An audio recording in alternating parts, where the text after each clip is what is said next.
Hello दोस्तों, नमस्कार। जय श्री राम। वाहेगुरु। सभी को भगवान बहुत सारी सेहतमंद बख्शे, ज़िंदगी बहुत अच्छी दे सभी आपको। तो दोस्तों, कल को मैंने एक लेख लिखा था फेसबुक पे, उसका बहुत अच्छा रिस्पॉन्स आया था।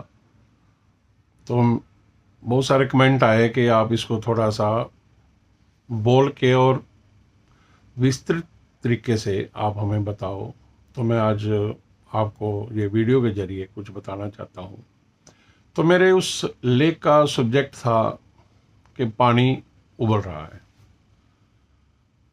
दरअसल जब पानी को आप आग पे रखते हैं तो वो एकदम नहीं उबलता, वो समय लेता है।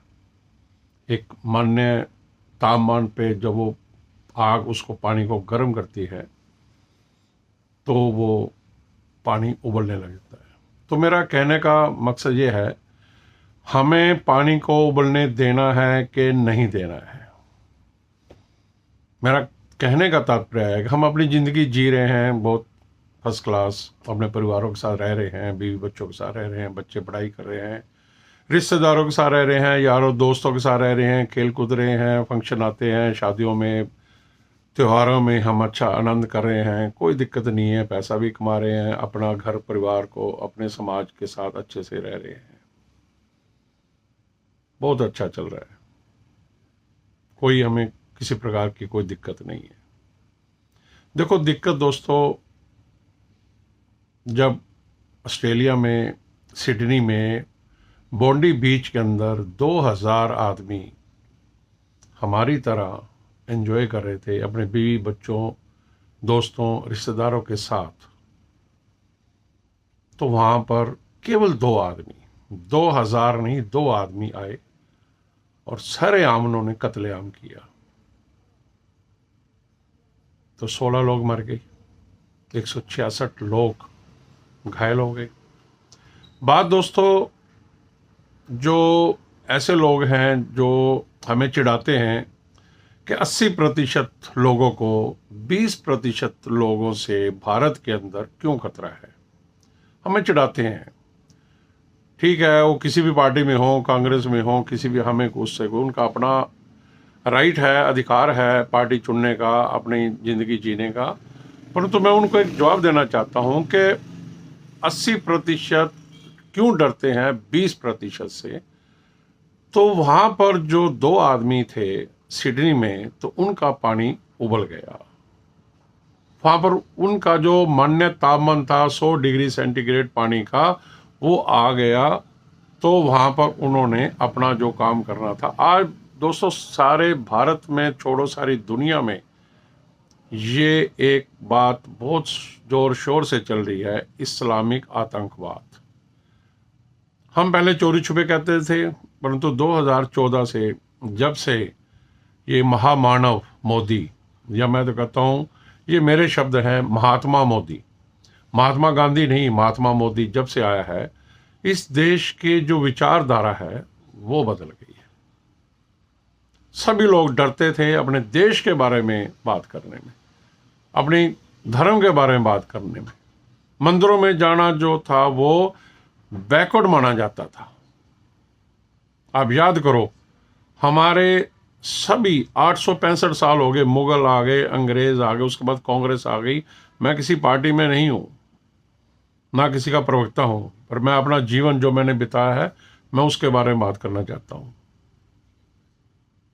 कांग्रेस ने भी, आपको याद है फिल्म कूली के अंदर अमिताभ बच्चन को मंदिर जाने से डर लगता है, वो नास्तिक होता है, कहता मैं भगवान को नहीं मानता, परंतु बाजू पे 786 नंबर बिल्ला हमेशा रखता है। ये था एक विचारधारा जो सौम्य विचारधारा थी, हमारे खोपड़ी में बिठाई गई थी।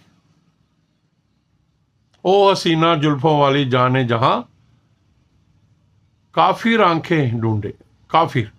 ये ऐसे तरीके थे जो धीरे धीरे हमारे दिमाग में बिठाए गए। एक बनिए को, एक हिंदू को, एक ब्राह्मण को हमेशा चोर, उचक्का, ठग दिखाया जाता था। याद करो दुश्मन फिल्म में एक जो गांव का सेठ था उसको कैसे दिखाया गया, और हमेशा एक मुसलमान को एक बहुत अच्छा इंसान, बहुत अच्छा परसा जाता था। आतंकवाद देख लो,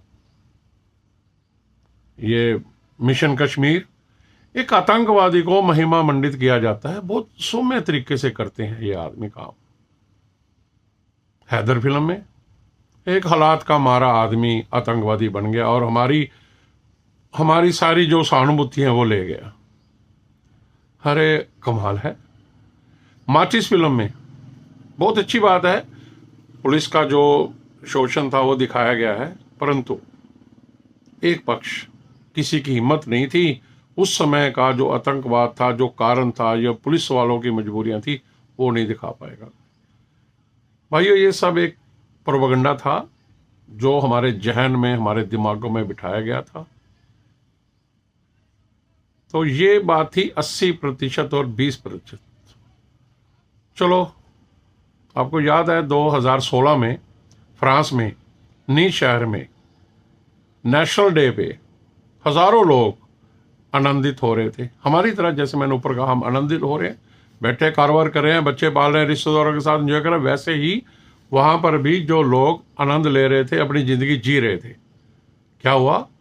केवल एक आदमी ने ट्रक पे बैठा और सैकड़ों लोगों को कुचल दिया। उसका भी पानी गर्म हो गया था, उसका पानी में भी उबाला आ गया था। 26/11 हमला देखो, 1 करोड़ की जनसंख्या मुंबई की, 10 आदमियों ने जकड़ के रख दिया, 166 लोग मार दिए, हजारों लोगों को घायल कर दिया। 10 आदमियों ने 1 करोड़ की जनसंख्या। तो भाइयों, मैं ये नहीं कहता, मैं तो आपको सिर्फ एक 80% और 20% के बीच में एक अंतर दिखाना चाहता था। बात 80 और 20 की नहीं है, बात है विचारधारा की। उनकी विचारधारा है, जो आदमी उनके धर्म को नहीं मानता वो आदमी काफिर है और वो मरने योग्य है, उसको कत्ल कर देना चाहिए। ये उनके जो कुरान है उसमें लिखा हुआ है। ठीक है, एक उनके 2 जिहाद है, एक मक्का एक मदीना।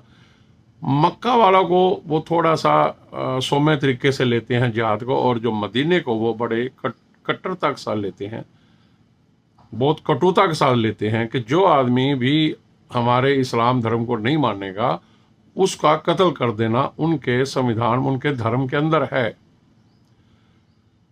तो भाई, मैं आपको डरा नहीं रहा हूं, ये एक सोचने का विषय है। आप अपनी जिंदगी जियो बहुत अच्छे से।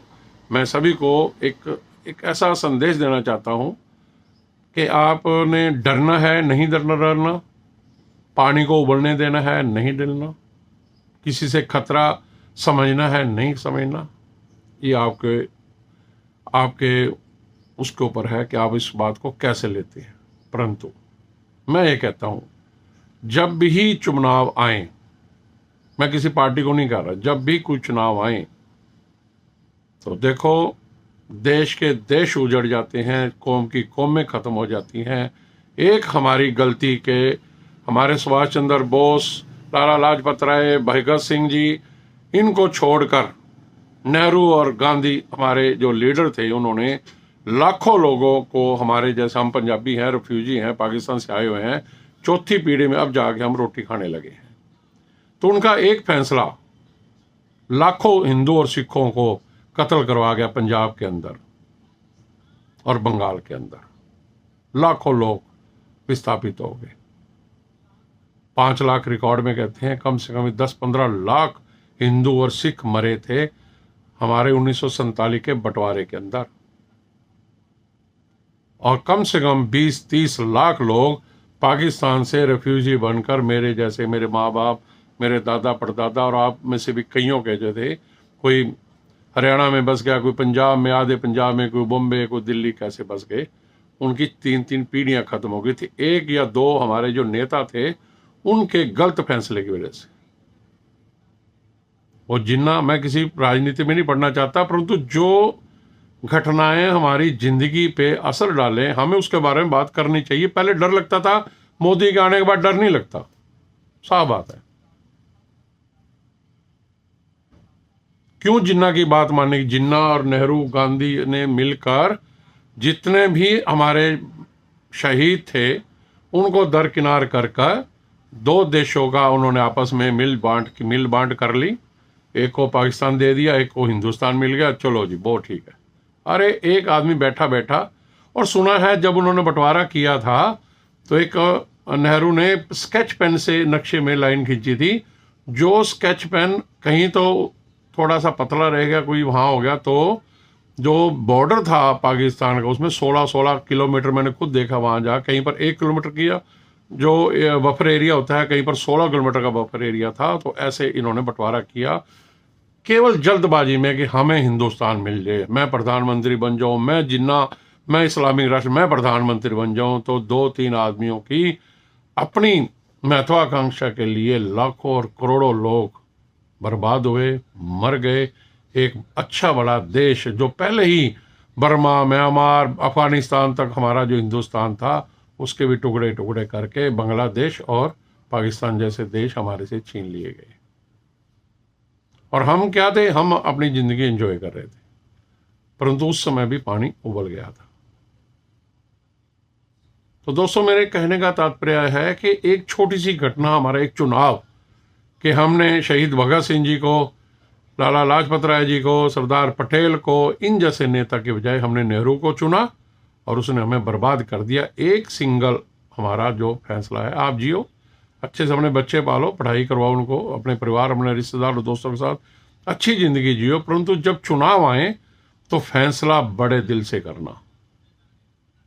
उस समय ये मत सोचना कि मेरी जो गली की सड़क है थोड़ी टूटी हुई है, मैं वहां गया था, मेरे को 2 घंटे लाइन में लगना पड़ा, मेरे बेटे की नौकरी नहीं लगी अब तक। छोटी सोच, हम 100-200 रुपये सिलेंडर महंगा ले लेंगे, कभी ऐसा ना हो कि हम आपके गलत फैसले से आपका देश, आपका धर्म, सब कुछ उजड़ जाए। आप अपना नहीं, अपने बच्चों के भविष्य के लिए बहुत सोच समझकर एक बड़े दिल करके फैसला लेना, ताकि आपके बच्चे अच्छी तरह जी पाए। बस फिर धन्यवाद आप सभी का, कोटि कोटि प्रणाम। जय श्री राम। वाहेगुरु जी का खालसा, वाहेगुरु जी की फतेह।